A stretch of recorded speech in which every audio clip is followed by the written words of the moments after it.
मंगळवार हा दिवस हनुमानजी आणि मंगळ ग्रहाच्या पूजेसाठी विशेष मानला जातो. ज्या व्यक्तीच्या कुंडलीत मंगळ ग्रह दुर्बल असतो किंवा ज्याला कार्यात अडथळे, शत्रुभय किंवा शनिदोषाचा त्रास जाणवतो, त्याने मंगळवारी व्रत केल्यास त्याला विशेष लाभ होतो, अशी मान्यता आहे. हे व्रत कोणत्याही महिन्याच्या शुक्ल पक्षातील पहिल्या मंगळवारपासून सुरू करता येतो. काही भक्त 21 किंवा 45 मंगळवार हे व्रत करतात, तर अनेक भक्त आयुष्यभर हे व्रत श्रद्धेने पाळतात. जो भक्त नियमाने व्रत करतो आणि या दिवसाशी संबंधित कथा वाचतो किंवा ऐकतो, त्याला हनुमानजीच्या कृपेने सर्व संकटापासून मुक्ती मिळते आणि मनोवांछित फळ प्राप्त होते, असे सांगितले जाते. चला तर मग कथेची सुरुवात करूया. तर प्राचीन काळातील ही गोष्ट आहे. एका गावात एक ब्राह्मण आणि त्याची पत्नी राहत होती. दोघेही अतिशय धर्मनिष्ठ आणि सदाचारी होते, परंतु त्यांना संतान सुख नव्हते. अपत्य नसल्याचे दुःख त्यांना सतत जाणवत असे. घरात कोणी पाहुणे आले की मुलांचे हसणे खेळणे पाहून त्यांचे मन अधिकच व्यथित होत असे. एक दिवस ब्राह्मणाने मनाशी निश्चय केला की आपण वनात जाऊन कठोर तपश्चर्या करू आणि कोणत्याही देवतेला प्रसन्न करून संतान प्राप्तीचे वर मागू. आपल्या पत्नीला सांगून तो वनात गेला आणि एका एकांत स्थळी बसून त्याने हनुमानजींची आराधना सुरू केली. अन्न पाण्याची पर्वा न करता तो दिवस रात्र हनुमानजीचे नामस्मरण आणि स्तवन करत राहिला. ब्राह्मणाची ही कठोर भक्ती आणि निष्ठा पाहून पवनपुत्र हनुमानजी प्रसन्न झाले. ते साक्षात त्याच्यासमोर प्रकट झाले आणि म्हणाले, हे विप्र, तुझी भक्ती पाहून मी संतुष्ट झालो आहे. तुझे दुःख मी जाणतो. तू आता घरी परत जा. तुझ्या पत्नीला सांग की ती नियमितपणे मंगळवारी माझे व्रत करेल, माझी पूजा करेल आणि भोग अर्पण केल्यानंतरच अन्न ग्रहण करेल.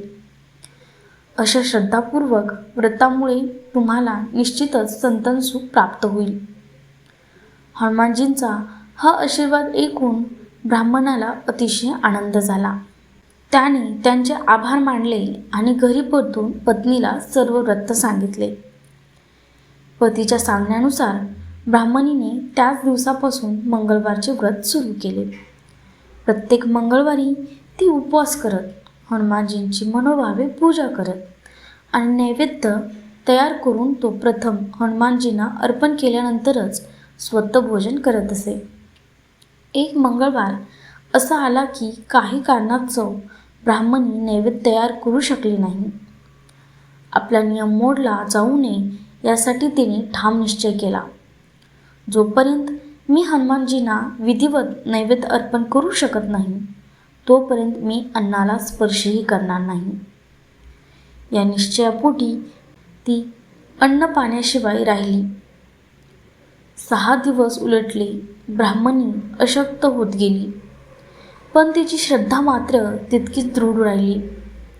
7व्या दिवशी म्हणजे पुढच्या मंगळवारी अत्यंत क्षीण झालेली ब्राह्मणी बेशुद्ध होऊन खाली कोसळली.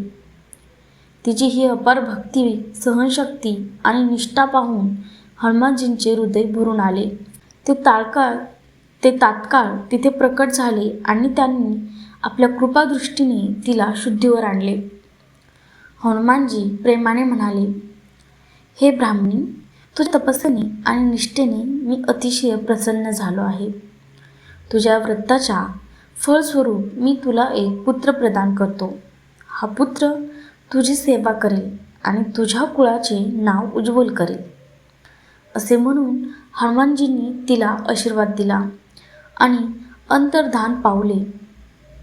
काही काळानंतर ब्राह्मणीला खरोखरच एक तेजस्वी पुत्र प्राप्त झाला. मंगळवारी हनुमानजींच्या कृपेने जन्म झाल्यामुळे त्या बालकाचे नाव मंगळ असे ठेवण्यात आले. ब्राह्मण काही कारणाने परगावी गेला होता आणि दीर्घकाळ घरी परतला नव्हता. जेव्हा तो परत आला आणि घरात एक मोठा झालेला मुलगा पाहिला, तेव्हा त्याला आश्चर्य आणि संशय वाटला.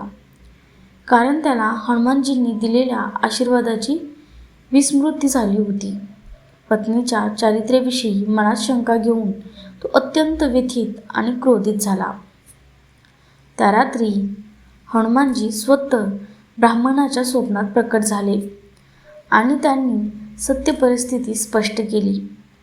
हे विप्र, तू स्वतः वनात माझी आराधना केली होती आणि तुझ्या पत्नीने श्रद्धेने मंगळवारचे व्रत पाळले. म्हणूनच मी तुम्हाला हा पुत्र दिला. तुझ्या पत्नीवर विनाकारण संशय घेऊ नकोस. तिची भक्ती आणि पवित्र निर्मळ आहे. हे ऐकताच ब्राह्मणाला आपली चूक उमगली. त्याने आपल्या पत्नीची क्षमा मागितली आणि त्या दिवसापासून संपूर्ण कुटुंब हनुमानजींची अधिकच श्रद्धेने उपासना करू लागले. त्यांचे घर सुख, समृद्धी आणि शांतीने भरून गेले.